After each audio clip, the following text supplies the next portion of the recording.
तुम रोज 12 घंटे पढ़ रहे हो। इतनी भारी किताबें रट रहे हो जो तुम्हारी डेस्क तक तोड़ सकती हैं। और फिर भी जब तुम मॉक टेस्ट देने बैठते हो, तुम्हारा स्कोर मुश्किल से बढ़ता है। ये बहुत फ्रस्ट्रेटिंग होता है। ज्यादातर स्टूडेंट्स यही गलती करते हैं। एफएमजीई को सिर्फ मेमोरी टेस्ट समझ लेते हैं और 19 एमबीबीएस सब्जेक्ट्स को अलग अलग रटने लगते हैं। रियलिटी देखो, एग्जाम में 300 एमसीक्यूज होते हैं और पास होने के लिए 150 मार्क्स चाहिए होते हैं। लोग सोचते हैं कि नॉन क्लिनिकल और क्लिनिकल का क्लियर डिवीजन होता है, लेकिन असली डिस्ट्रीब्यूशन कुछ ऐसा है: 50 प्री क्लिनिकल, 100 पैरा क्लिनिकल और 150 क्लिनिकल क्वेश्चन। फिर भी जब तुम एग्जाम देते हो, ये लगभग पूरा क्लिनिकल लगता है। क्यों? क्योंकि क्वेश्चन बेसिक साइंसेस को कॉम्प्लेक्स केस बेस्ड और इमेज बेस्ड फॉर्मेट में इंटीग्रेट कर देते हैं। एक ही क्वेश्चन में तुम्हें ऑर्गन पहचानना पड़ सकता है, उसे ईसीजी से जोड़ना और सिम्टम्स को सेलुलर लेवल तक ट्रेस करना पड़ सकता है। सिर्फ रटने पर डिपेंड रहना मतलब एग्जाम डे पर स्ट्रगल पक्का है। ये एग्जाम फैक्ट्स याद करने का नहीं, बल्कि क्लिनिकल एप्लीकेशन का टेस्ट है। अगर तुम हर सब्जेक्ट को बराबर गहराई से मास्टर करने की कोशिश करोगे, तो सीधा कॉग्निटिव ओवरलोड होगा। सिंपल सी बात है, दिन में उतने घंटे होते ही नहीं हैं। तुम हफ्तों तक डीप प्री क्लिनिकल पढ़ सकते हो और फिर भी फेल हो सकते हो, क्योंकि तुमने एक सिंपल एक्सरे डायग्नोसिस मिस कर दिया जो सिर्फ 10 सेकंड लेता है समझने में। इसलिए तुम्हें आरओआई स्ट्रैटेजी फॉलो करनी पड़ेगी। मतलब, जहां से ज्यादा आउटपुट मिले वहां ज्यादा टाइम इन्वेस्ट करो। अगर तुम्हारे पास पूरा 1 साल है, तो पूरा सिलेबस कवर करो। लेकिन अगर टाइम लिमिटेड है, तो प्रायोरिटाइजेशन ही तुम्हारी सबसे बड़ी स्ट्रेंथ है। लो यील्ड सब्जेक्ट्स में डेप्थ छोड़ना पेनफुल होता है, लेकिन वही सैक्रिफाइस तुम्हें हाई यील्ड क्लिनिकल मास्टरी के लिए टाइम देता है। तुम्हारा core plan top right quadrant में होता है। Big 4 clinical subjects: medicine, surgery, OBGYN और पीएसएम। ये 4 सब्जेक्ट्स मिलकर 300 में से 125 क्वेश्चन कवर करते हैं। स्ट्रैटेजी सिंपल है। अपने मेजर स्टडी टाइम को सिर्फ इन 4 सब्जेक्ट्स को मास्टर करने में लगाओ। अपने दिमाग को ट्रेन करो कि हर टॉपिक को क्लिनिकल पाइपलाइन से सोच सके: डायग्नोसिस, इन्वेस्टिगेशन, ट्रीटमेंट। शुरुआत में तुम्हें पैनिक होगा, लगेगा कि प्री क्लिनिकल पीछे रह रहा है। वो एंजाइटी नॉर्मल है, उसे इग्नोर करके आगे बढ़ो। अगर तुमने मेडिसिन, सर्जरी, ओबीजीवाईएन और पीएसएम को स्ट्रॉन्ग कर लिया, तो तुम पहले ही 150 के आसपास पहुंच जाओगे। ये तुम्हारे टाइम का सबसे वैल्यूएबल इन्वेस्टमेंट है। इसके बाद आता है next ROI tier: integrator subjects.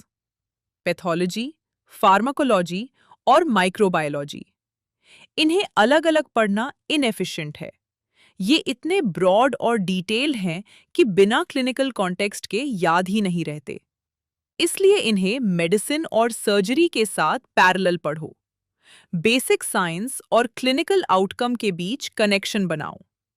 अगर तुम एक डिजीज पढ़ रहे हो, तो उसकी पैथोलॉजी, ड्रग्स और साइड इफेक्ट्स साथ में ही समझो।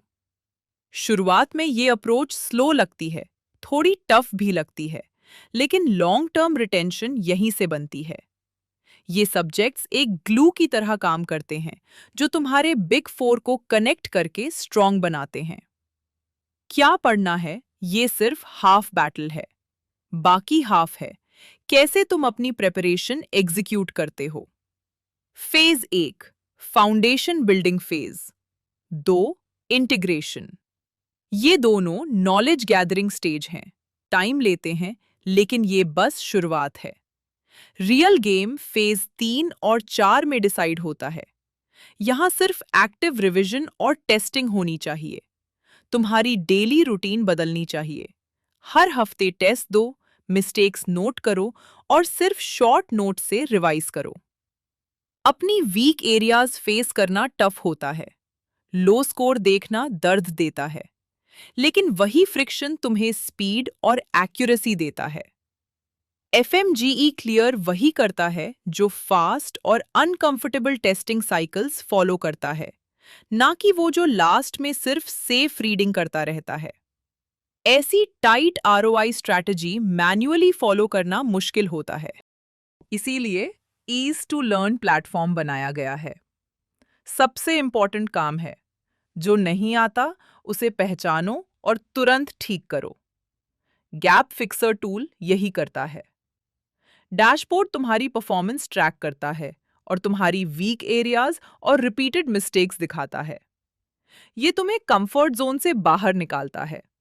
तुम नोन टॉपिक्स पर कम टाइम लगाते हो और अपनी वीकनेस पर ज्यादा अटैक करते हो। चाहे वो कॉम्प्लेक्स ECG हो या कोई ड्रग मैकेनिज्म, तुम्हारे पास टोनी है। 24 घंटे, सातों दिन AI डाउट पार्टनर। अब तुम्हें किताबों में जवाब ढूंढने की जरूरत नहीं, तुम्हें तुरंत सॉल्यूशन मिलता है और फ्लो बना रहता है। ये टूल्स तुम्हारी एनर्जी को सही जगह फोकस करते हैं। फाइनल हर्डल पूरी तरह फिजिकल होता है, नॉलेज को स्पीड और एक्यूरेसी में बदलना। इसके लिए स्पीड ट्रेनर मिलता है। और जब तुम रियल प्रेशर के लिए तैयार हो, एग्जाम रूम तुम्हें असली एग्जाम जैसा एनवायरनमेंट देता है। ठीक वही 150 मिनट वाला इंटरफेस। शुरुआत में यह सिमुलेशन थकाने वाला होता है, लेकिन यही एग्जाम डे का पैनिक खत्म करता है। FMGE क्लियर करने वाले स्टूडेंट्स सबसे इंटेलिजेंट नहीं होते, वे सबसे कंसिस्टेंट और स्ट्रेटेजिकली प्रिपेयर्ड होते हैं। अगर तुम डिसिप्लिन और स्मार्ट प्रैक्टिस को मिलाते हो, तो तुम अपना मेडिकल लाइसेंस आसानी से हासिल कर सकते हो।